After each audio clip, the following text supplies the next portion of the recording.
what did I take away from this? What did I learn? And then try again, because you can always try again.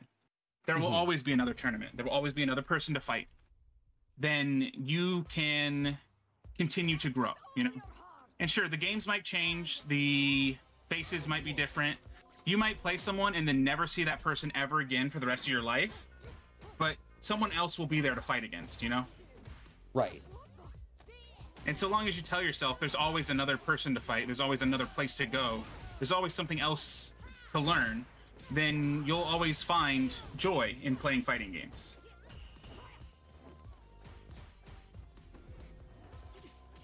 I know, stunned silence for that one, but it's partly like I'm parsing through it because I think we've landed in a lot of like personal philosophy territory, which is bro.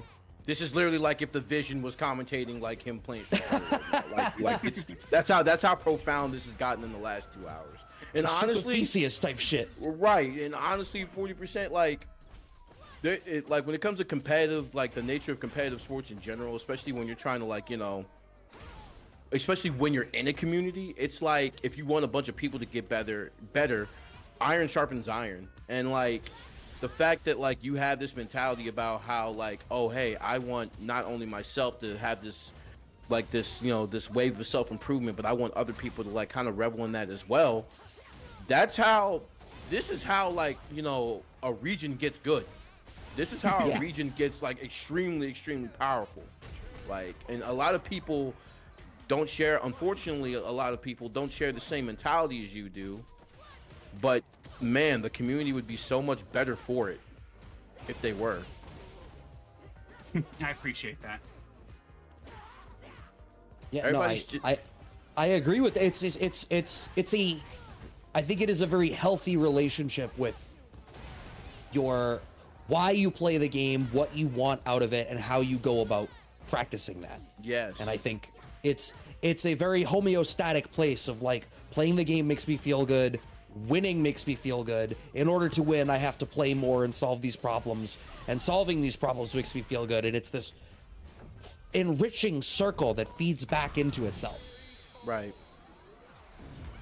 And it's just, another caveat to it is like we can really just sit back and kind of just, enjoy the commentary that you put on because you've literally deleted people in like less than a minute. So... Right. Well, that's the other part too. Is it's this conversation, and then it's like, oh, and you're still absolutely nuking people. If I could ask another question, and yeah, if the match starts to be serious, we can obviously pivot again. But like, is there an experience you had in the fighting game community that you feel like was that sort of like the best example of like, okay, I can take this small victory? Like, or like a match you played with someone, obviously besides the Knuckle Do anecdote being one, but like if there's a high profile one or something like that really stands out to you.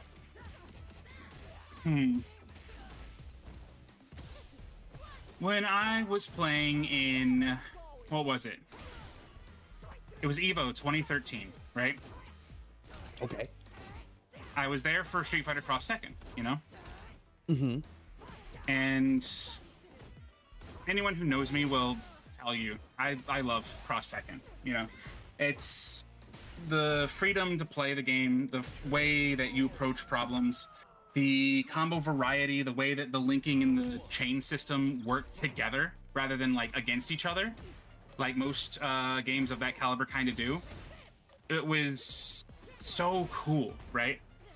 So when I went to EVO that year to play that game, I played against one hell of a bracket, let me tell you.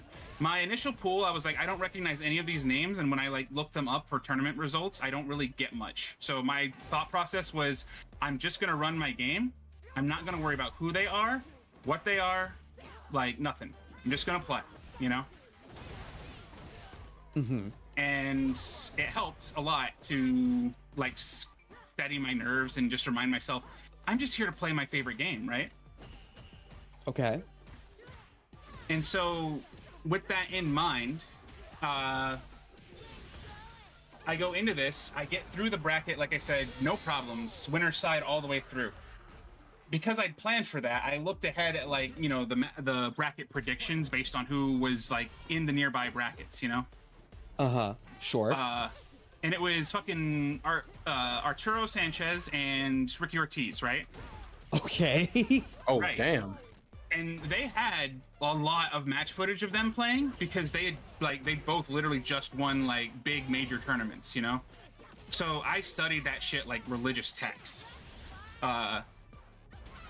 And the thing that winds up standing out to me is that a bunch of things I remember seeing them do, I wound up fighting against in the tournament, right? And as a result, one of them I unfortunately still fell victim to, and I wasn't able to actually answer it, but I did recognize it. The fact that I recognized it meant a lot to me as a player.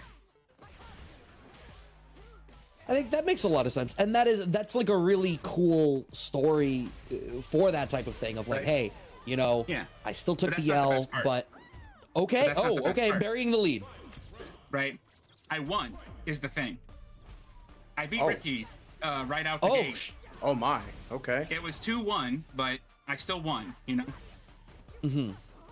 And next, like there were things that I didn't answer that I felt bad about not answering, right?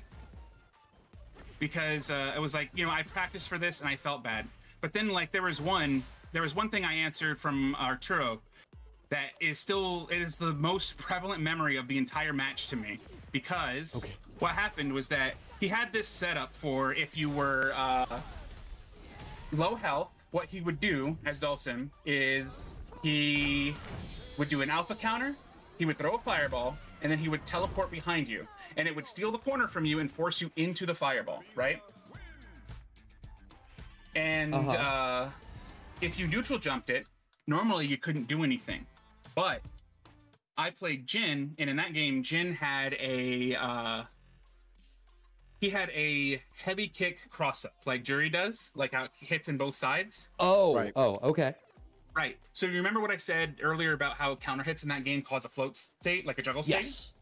Mm-hmm. So because it was Jin, because he had a specific tool for that situation, I was able to neutral jump and hit Arturo out of the teleport.